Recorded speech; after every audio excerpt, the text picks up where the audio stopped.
Teaching 82. 1. Why do some of my children feel unworthy of calling me Father? Come to me, O sinners. Leave your burden of afflictions, raise your face and behold me. My love makes you worthy. If I do not forgive you, who will forgive you? 2. You felt hunger for peace, because your conscience reproached your mistakes until you came before the manifestation of my word, and your weeping has cleansed you. Only I know to who and to whom I speak in this manner, and only they know to whom these words are addressed. 3. It has been some time that you had not blessed my name.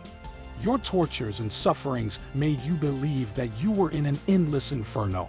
The fact is that your eyes have been closed to the truth, to that light which manifests my presence everywhere. The splendor of nature that envelops you was not enough, nor the miraculous manner in which the daily bread reached your lips in order to believe in my blessings. You only beheld darkness around you, and only the fire of your suffering was what you felt. But when you were about to succumb, the divine Cyrenian came to lift you, to help you carry your cross. 4. Your eyes are opening to a life of light and faith. From the bottom of your heart you say to me, Father, how blind I was, how confused was my heart. Now at every footstep and at every place I behold your presence, and I feel your blessings. 5.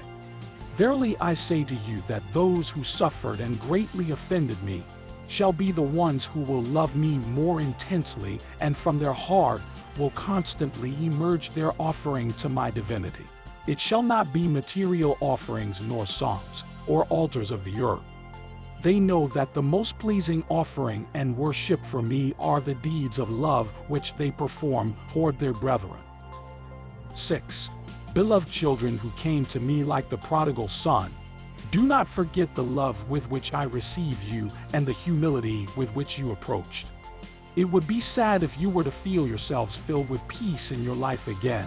You would turn back to being conceited before your children or egotistical before those who will seek you to ask for something of what you possess today. Because before me you would be the ungrateful children. Always be watchful and pray, so you will not fall into temptation. 7.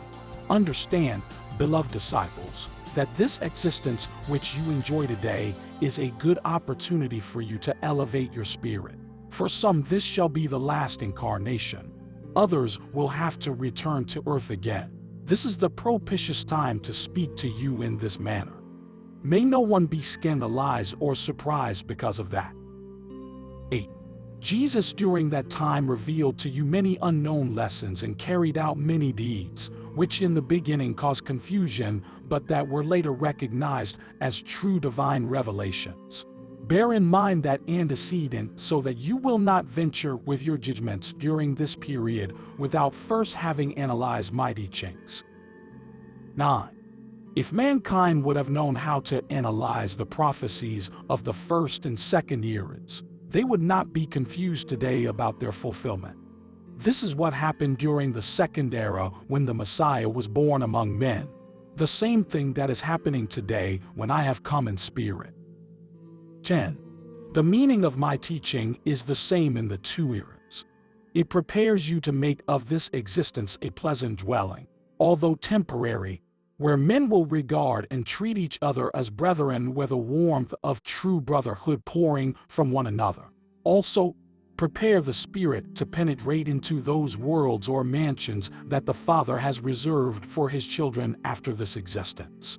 My wish is that you do not feel like strangers when you go there, but rather that your spirituality and intuition will allow you to regard everything that you find as if you have previously been there. Much of the truth will be in it. If you know how to remain in contact with the spiritual from here by means of the prayer. 11. Open your spiritual eyes until you behold the splendor of the light that my truth radiates, so that when you penetrate into another mansion, you will not feel yourselves in darkness. 12. Among so many mansions within the house of the Father, there does not exist a single world of darkness. His light is in all of them. However, if the spirits penetrate into them with a veil over their eyes, due to ignorance, how can they be able to behold that splendor? 13. If you ask a blind person here in the world what he sees, he will answer only darkness. It is not that the sunlight does not exist, rather that he is not able to contemplate it. 14. Keep in mind that even though the number of those who gather to listen to me is small, the love with which I come to give you my lesson is very great. 15. Among you are those who will give testimony that this is the third era when the Holy Spirit speaks to all mankind through their conscience. 16. Among these multitudes are the spirits who during other eras formed a part of the tribes of Israel, named the people of God, because they were entrusted with the law and the revelations so that they would spread them throughout the world. Some of those beings come to earth for the last time to conclude a mission and to terminate their spiritual restitution. While ascending, they will prepare the steps by which their brethren, who still remain in the earthly realm, will escalate. 17. The light and the love that my word contains has realized the miracle of allowing to sprout from the grime pure and beautiful flowers. Make certain that when your body is converted into mortal remains, your spirit will separate from it, filled with purity and light. 18. Oh, spirits who are receiving my doctrine, when you reach my presence, be humble and submissive, allowing that only my will be done in you. Many times you have come to incarnate on earth because you insistently requested it of the Father. Now I say to you that you must not ask again. Allow my will to be done in you. 19. When you have come to the world because I ordered it, on your return I have strictly asked for an accounting of your deeds. How will it be when you return after having come because you requested it from the Father? What will your judgment be and how will you respond? 20. You marvel listening to my teachings and you say within your heart, how perfect are the lessons of the Master, to which I say that these are still insignificant, for all of them tend to correct and model imperfect beings. When you have attained spiritual perfection, then you will hear the word of God in his plenitude. 21. Now your spirit has a feeling for the period of my new manifestation through a human faculty, and because of it you feel my divine presence. My manifestation has been once again of a teacher. I am he who gives you this lesson, but I have servants who come afterward to explain the teaching that you receive. They are not human beings. For verily I say to you that there is no one on earth who can explain my new revelations. It is the spiritual word of light who comes to your assistance so that you will not fall into confusion or create new mysteries of teachings which are as clear as the light of day. 22. Everything has been prepared for the realization of this spiritual work. Not only was your spirit prepared to enter this pathway, also the flesh, the ground you walk upon, the environment surrounding you. Everything was ready so that my light would glow within your innermost being. 23. The spirit was purifying in the hereafter from the blemishes gathered in previous reincarnations. The flesh was cleansed through pain and tears. The earth demanded of men her primitive purity, and the environment was saturated with petitions and prayers. The Father descended on the ladder of perfection toward his people. He reached the plane where you were, and from there he made you listen to his voice through his messengers or spokesmen. 24. How many lessons, how many teachings I have given you from the moment that I gave you my first communication. Through them I want you to reach an understanding that I have not come to divide men, but rather to unite them. I came to say to you, whom I found professing a religion, to read my book of love and divine wisdom, so that you may learn to be in spirit with all your brethren, without distinction of creeds, religions, or ideologies. 25. This will be difficult for you in the beginning, but when you understand this lesson, you will be truly identified with all human beings, because you will feel vibrate within the depth of each one of your fellow men a spirit, who being a son of God has to be your own brother. 26. Study, my beloved people, so that you may be the disciple of the third era who will be distinguished by his spirituality. 27. Analyze and you will understand that you are living the precise moment to be studying my doctrine. Come, O disciples, come to me, for I will alleviate the burden of your cross. I will help you win over the place that is reserved for each one of you in the promised land. 28. Feel my love within your being so that you may understand that I exist and that you will feel the divine longing to save yourselves. My light is poured upon all mankind, because no child is able to escape my gaze. 29. What would happen to humanity if for an instant I would deny them my spiritual light during these moments of trials and tribulations? Darkness would overcome their reasoning. They would become confused, and then without hope they would rush toward death and would lose themselves in an abyss. However, if men, in spite of the chaos in which they are involved, and secretly foster a hope of salvation, it is because my divine light encourages them through their conscience and teaches them to leave it all to the infinite power of the omnipotent God. 30. Verily I say to you that my word will change the face of your present world and all of your life. For the men of this era, the world and its pleasures are the reason for their existence. However, soon they will place the spirit before the flesh and the flesh before its garments, and instead of seeking mundane glories, they will go in search of the immortality of the spirit. 31. In the beginning there will be a fanaticism toward the spiritual. Its fulfillment will be carried toward an extreme. But then the hearts will calm down, and spirituality will emerge filled with truth and purity. 32. When you behold the world engaged in wars, dying of hunger or lashed by the force of the elements, there will always be some who will say that it is my justice that comes to destroy mankind. But verily I say to you that I come not to destroy you, but to save you. Those who believe that their life stems only from the flesh and do not believe in the survival of the spirit, regard their step toward the hereafter as the end of their existence, then they will judge me as inexorable and cruel. 33. If you knew that many times it is necessary to die for the world in order to survive in spirit, and that sometimes only a harsh affliction or a bloody death are capable of awakening and shaking a lethargic spirit in his materialism. 34. What do you know about life or about death? What do you know about the spirit? Very little. That is precisely why I have come to instruct you, so that you may be among those who are able to live in accordance with the greatness of the existence that surrounds you. 35.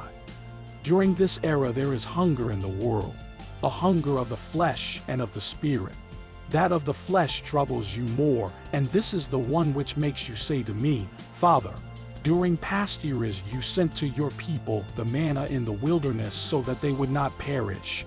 Then you entrusted to them a prodigal land and blessings. From the waters of Jacob's well his sons drank, as well as the sons of their sons and many generations thereafter.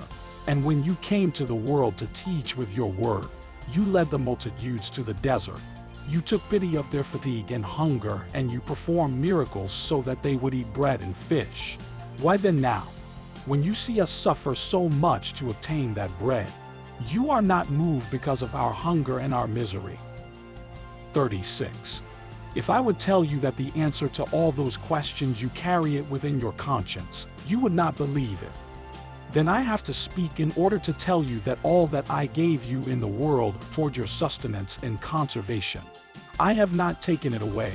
Everything is there. However, if it does not reach everyone, it is because instead of cultivating that seed with the watering of brotherhood, you water it with egotism and perversity. 37.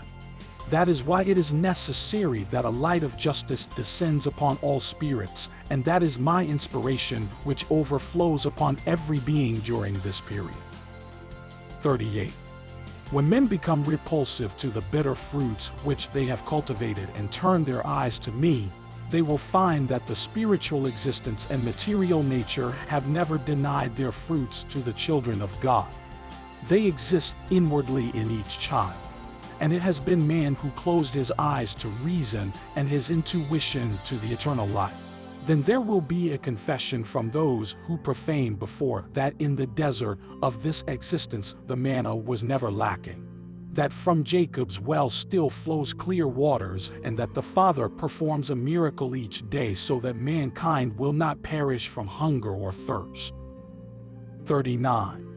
When the spirit of mankind opens its eyes to the light, it will contemplate a new life within their same existence that up until now they believed to know too much and that in reality was never able to appreciate it.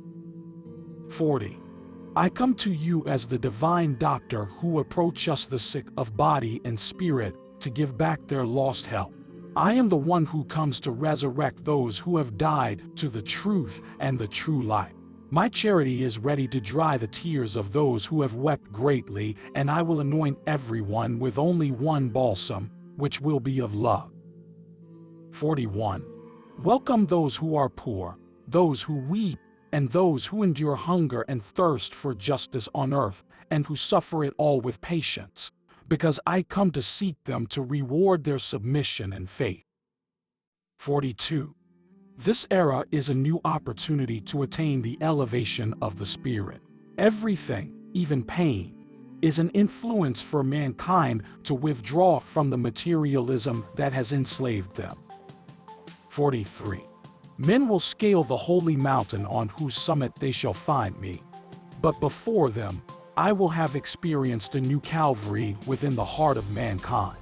And once again I will have been nailed upon the cross of my mission. 44. I shall not raise a new world upon sin, hatred, and vice. I will raise it upon a firm foundation of regeneration, experience, and repentance. I will transform it all through you. Light will emanate from the very darkness, and from death I will make life pour out. 45. If men have blemished and polluted the earth, tomorrow with their deeds they shall dignify this mansion, the one that will be regarded as a promised land, so as to enter it and carry out noble missions. Who will then doubt the conversion of the world? 46. I say to you that when this humanity is more against me with its irreverence, its deviation from justice and righteousness, I shall appear along their path full of splendor as I appeared before Saul, and I will make them listen to my voice. Then you will behold how many who have unknowingly been persecuting me will arise, transformed and illuminated, ready to follow me along the path of righteousness, love, and justice. I will say to them, hold back your footsteps, O travelers, and drink from this fountain of crystalline waters. Rest from the harsh journey in which I have tested you. Confide your troubles to me and allow my gaze to penetrate deeply into your spirit, because I want to fill you with grace and to comfort you. 47. Who among you can say to his master that he does not have an affliction, that he carries peace in his heart, or that he has triumphed over this life of struggle and vicissitudes? I contemplate you navigating in a sea of trials, and that is why I come to give you strength. Learn to read in the book of life that I have eternally shown you, because tomorrow you will have to be teachers. Each one of you will have to arise, imitating me and practicing the law in order to be healthy of spirit and body. Along your journey you will come across many teachings that will not lead you to me. I shall indicate the righteous path to you, the shortest way, that one of spirituality. 48. During the second era I gave you my word for only 3 years, and in them I prepared my disciples. During this third era I have spoken to you many years more, and my disciples have not progressed, nor have my apostles forsaken the world in order to follow me. 49. He who wishes to follow me, let him wear his humble sandals and not take double knapsack with provisions, because along the path he will not need them. 50. Prepare your eyesight so that you may contemplate during the third era what takes place in the spiritual regions, and you will be able to announce to the world that I have descended to illuminate every spirit. Prepare yourselves so that you may perceive me and know how to receive what I reveal to you. I will leave mankind a book, and each one of its pages shall be a proof of love. You will combine this with the first writings about Moses and my apostles, and the deeds of my disciples of all eras will also be recorded in that book, which will contain my wisdom. 51. If you still are not able to present to me a great harvest, pray and ask me for strength. Be watchful so that your lamp may glow with greater splendor, and that it be what illuminates your path. I have seen you weeping when you see that the obstacles do not allow you to work. You have said to me, Master, clean our paths of thorns, in order to keep going forward. Humble with love the flesh that I have given you, and do not show signs of weakness or nonconformity. Do not tell me that you are weak, because I have made you strong. Do not say that your compliance is a sacrifice. Work with love, and your deeds shall be written. Climb the mountain of perfection until you find my presence. Lean against the support that Elijah offers. Behold his example. He, represented by an elder who is supported by a staff, does not rest for an instant. He is always in search of his lost sheep to save them and lead them to my presence. His spirit does not weaken in the face of disobedience and rebelliousness. His insistence and perseverance are never exhausted. You take heed. Go forth along the pathways, and do not fear the world or temptation. Be strong through the Spirit that I have granted you. 52. Many regions are now prepared waiting for the laborers, and these have not yet arrived to fulfill their mission. When you feel all the weight of your responsibility, you will humbly take the road, and you shall go in search of your destiny. During that act of deliverance, do not limit your charity, but neither shall you reach the point of sacrifice. You would tire yourselves and abandon your cross. 53. When you have healed the sick and withdrawn their darkness, their lethargic spirit will awaken and will resurrect to a new life. I shall always protect you if you are within my laws, because the scientists will approach and complain to you for having healed the sick without having a doctorate in the schools of the world. And those men who rule the destinies of your nation will also ask you what your lives. And you will then speak about my manifestation during this period and about my revelations. 54. To give testimony of my doctrine.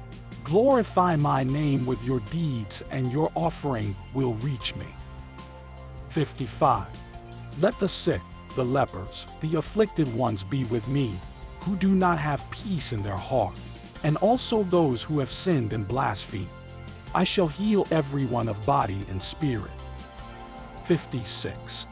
Verily I say to you that a sick person who could be able to keep in a lies and put into practice one of my words of life would be healed, because he would carry a drop of my divine balsam preserved in his heart. 57. I have given you proof of my power and my charity so that you can take up the journey with full confidence. Receive this message of hope so that you may be strong during this era in which sin has become widespread as the most contagious of all diseases. 58. An immaterial leprosy has extended throughout the earth. It eats away the hearts and destroys the faith and the virtue. Men are covered with spiritual rags. They know that no one is able to discover those miseries because human beings cannot see beyond what is physical. But the hour of the conscience approach us. It is the same as if you would say that the day of the Lord or his judgment is about to take place. Then shame will rise in some and remorse in others.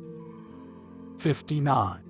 Those who listen to that inner voice, burning and inflexible, will feel within them a fire that devours, which exterminates and purifies. Sin cannot resist that fire of justice or anything which is not pure. Only the Spirit is able to resist it because he is endowed with a divine strength. Therefore, when he has passed through the fire of his conscience, he will have to come out cleansed of his mistakes. 60. I spoke very much in past eras about that fire, of that judgment, of that expiation. However, the figures with which those teachings were represented, you took them in a material meaning, and your imagination distorted the reality of those revelations. 61.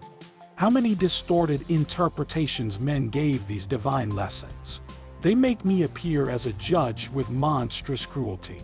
How many absurdities the human mind has created and then imposed them as the supreme truth. 62. Now I come in spirit to make you understand and live my divine teachings. 63. The prayer of the birds is their song.